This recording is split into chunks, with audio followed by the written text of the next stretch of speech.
মানে আমাদের বয়সে অনেক ছোট, অনেক অনেক ছোট, হঠাৎ রাষ্ট্রীয় দায়িত্ব, গুরুতর দায়িত্ব পেয়ে গেছে।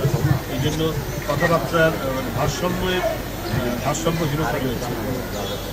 তো সে তো আদালতের রায় নিয়ে কাজ করছে, তার শপথ নেওয়া কথা, কিন্তু সরকারের পক্ষ থেকে গায়েব জোর। তাহলে চট্টগ্রামের যে আমাদের সাদা, সে কি করে মেয়র হতে পারবে? সেও তো আদালতের রায় নিয়ে মেয়র হয়েছে। যদি একই আইনে যদি সাদাত হতে পারে, তাহলে ইশরাক কেন হতে পারবে? এটা হলো জনগণের জিজ্ঞাসা আমার। সেটা আমি যদি বুঝতাম সে গায়ে আমাকে দিতে হবে, গায়েব জোর দিয়ে একেবারে গিয়ে ভাঙচুর করে বা জোর করে তালা মারতে, সেটা এক কথা।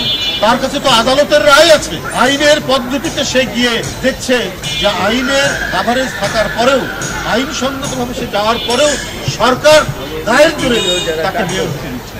সেই ক্ষেত্রে সেই আইনটি প্রতিষ্ঠার জন্য তার আন্দোলন করার যথেষ্ট অধিকার।